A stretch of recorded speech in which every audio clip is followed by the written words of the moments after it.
In the beginning, constructs were of a much smaller scale. The largest one belonged to was the extended tribe or shared tongue of at most a few hundred individuals. Then came the Neolithic Revolution, which took constructs and amped them up to levels never seen before.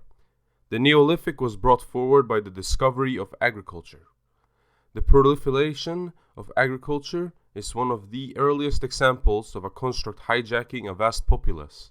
It comes down to this: why switch from a hunter-gatherer lifestyle to an agricultural one? Differently from the old and debunked belief that agriculture made life easier, agricultural practice actually made life much more hectic. Agricultural peoples had to work much harder for their food, doing back-breaking work in the fields to harvest crops or to grind cereals into flour.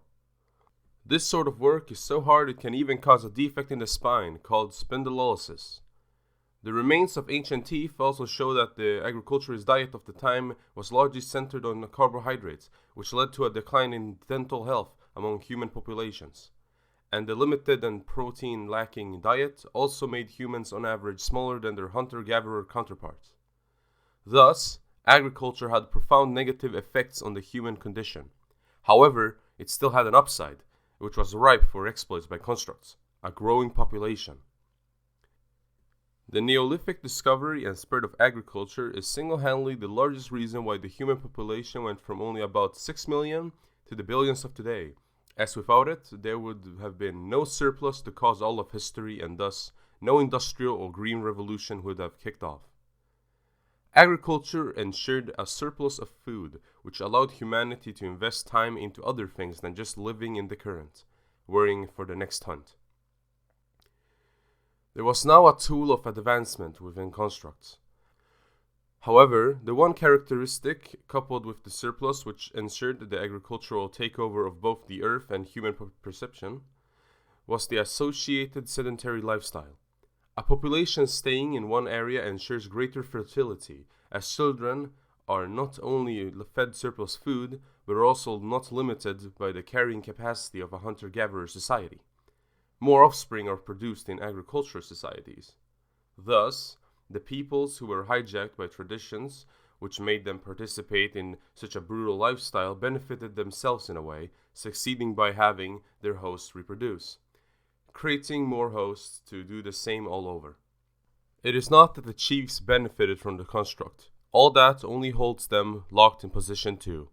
It is that the construct has convinced humans to establish systems where the construct spreads even further. In a Neolithic society, members of the tribe are now specialized. There were not just hunters and gatherers, but there were also carpenters, builders, bakers, brewers, shipwrights, and so much more. Tribe also expanded to other kindred which benefited from the construct. Witness the conflicts of ideology and religion. They are constructional selection. Organized religion came to be as an early system of law. As society grew from villages to cities and communities, much vaster than the small-scale nomadic families and tribes of the Paleolithic and Mesolithic. It is obvious why the most successful religions across vast regions were those which enabled missionary practice, encouraged stable family structures, pro-martyrdom, and were anti-prostitutional and homophobic. Taking such action ensured the maximum production of workers and warriors for the construct. Hunter-gatherers were stamped out by the growing agriculturist population as more land was needed for growing crops and domesticating animals. Land which the hunter-gatherers had used to hunt for game. Hunter-gatherers were forced into the harshest corners of the earth, where agriculture was impossible: dense rainforests, deserts, and tundra. There they lived with the pastoralists. The pastoralists were more successful as they had managed to colonize the regions in which the hunter-gatherers would find no game and the agriculturists no soil. It stands rather problematic to prove these assertions, as the Neolithic Revolution is very ancient. It came soon after the start of the Holocene, 11,000 years ago. It is unknown what language the first agriculturists spoke, and the only means we have to detect the spread of pro-agricultural constructs are the traces of crops in the archaeological sites and the genetics of recovered remains. However, there are multiple very good reference points that could be used. In particular, the Bantu expansion, Mfecane, and linear pottery culture. 5,000 years ago, in what is now the Nigeria-Cameroon border, a people known as the Proto-Bantu lived as agriculturists harvesting the millet and sorghum for food. While seemingly unnotable, these people and their descendants would manage to colonize more than 23 million square kilometers of sub-Saharan Africa and leave behind over 200 million linguistic descendants in the current.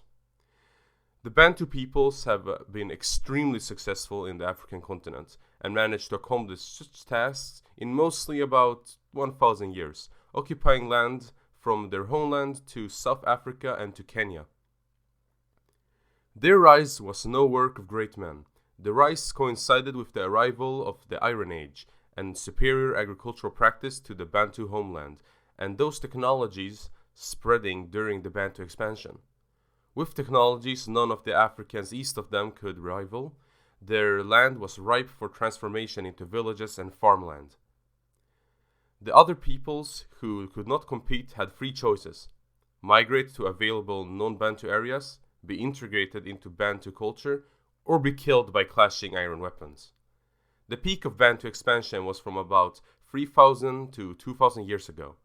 The Bantu expansion did not affect the regions which were able to compete with it, such as Ethiopia and the rest of Western Africa. South of those regions, only the populations which inhabited regions impossible for the Bantu lifestyle managed to stay alive to this day. The hunter-gatherer pygmies in the dense Congolese rainforest still exist, and so do the Kohoi and San pastoralists and hunter-gatherers in the Kalahari Desert. There is a pattern with them. They live in regions which the Bantu lifestyle would not be able to thrive. Deserts, dense rainforests, place where you can't farm. And it is indeed true. The genetics of modern pastoralist and hunter-gatherer groups in the far reaches of Africa were once much more common all across Eastern Africa, as shown by a genetic study of 16 sub-Saharan individuals who lived 8,100 years ago. An interesting note is that the groups more closely related to the individuals from 8,100 years ago contribute little to the genetics of Bantus in Eastern Africa. This includes groups like the Hadza and the Sandawe in Tanzania. This suggests that the natives of the regions that the Bantus expanded into either migrated to continue with their lifestyle or were killed off, or maybe lived simultaneously.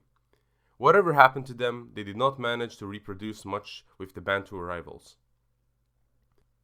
A similar situation was with the expansion of the linear pottery culture, or LBK for short, in Central Europe, starting about 7,600 years ago.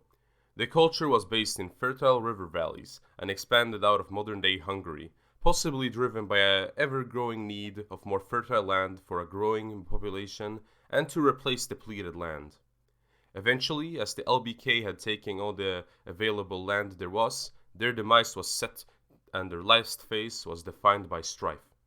The late LBK began to fortify their settlements, and numerous massacres of LBK communities were conducted by their fellows, using blunt force and arrows and then throwing the bodies into commingled mass graves. There was that choice one had: compete for land, for crops, and kill its occupiers, as they will not share due to the lack of produce, or starve to death. Kill them or die yourself. The Bantu expansion LBK are good examples of how agriculture or new agricultural practice spread across a region. However, both are still very ancient and cloudy.